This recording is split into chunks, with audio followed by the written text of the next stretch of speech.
All right, so I'm just going to go ahead and briefly explain kind of my system and why I feel like it works. Like I said, I'm completely open to being corrected and shown different ways, but this is what I have found to work for me, and I found that this works in almost every single genre that I've worked in. I feel like I've worked in quite a few genres, and I've never felt like this system is very slow.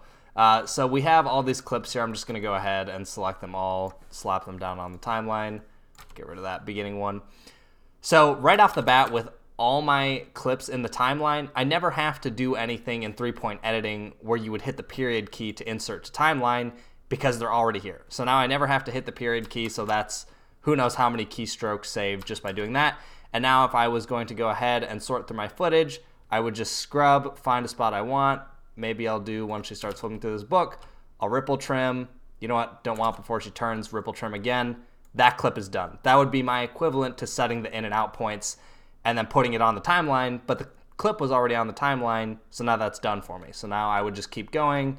Let's say we want to start there and then end before it goes out. That clip's done.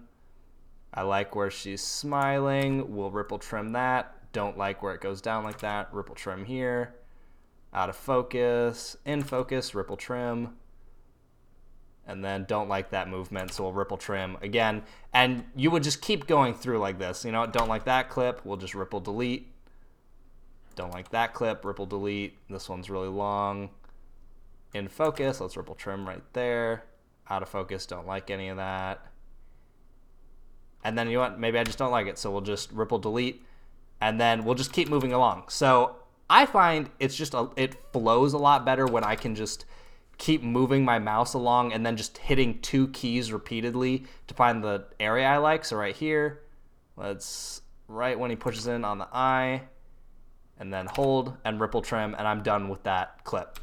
Now, with 3-point editing, from how I understand it, you're going to go ahead, load a clip into the source monitor, and you're going to set your in and out points. Let's say we want to do it right when it comes in focus, and we'll just say right there. So now I've set in and out points, and I'm going to hit period, and now it inserted on my timeline.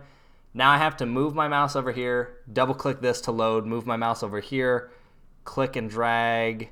We're going to do it right when she opens the book, right before she turns, and then hit period again to insert into the timeline. And now I have to move back over here and double click. With the method I'm doing, I never have to double click to load into the source monitor. I never have to hit I and O to set in points, and then I don't ever have to hit period to insert to the timeline. I guess in my method, the in and out points would be the equivalent of me doing my ripple trims, so I guess that's the same.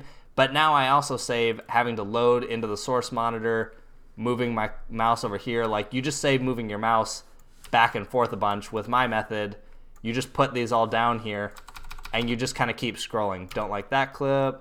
Gonna start right there. Done right there. Like, I can just keep scrolling across the timeline until I'm left with a timeline that only has the clips that I want.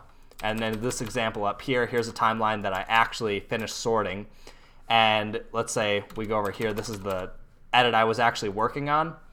Anytime I take a clip and place it into my main edit timeline, I will raise it up on the timeline so that I know I've used it, and then I can see at a glance all the footage that I haven't already used, and I feel like that's useful, at least for something like a wedding.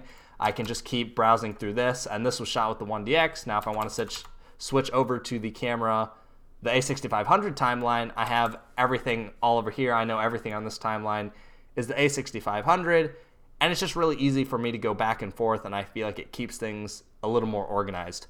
But again, if anyone in this thread feels like what I'm doing is significantly slower than 3-point editing, I would love to hear your thoughts. Like I said, I personally don't see how 3-point editing could possibly be faster than what I'm doing, but maybe I'm just completely missing something, and I would love to hear your thoughts on what you think.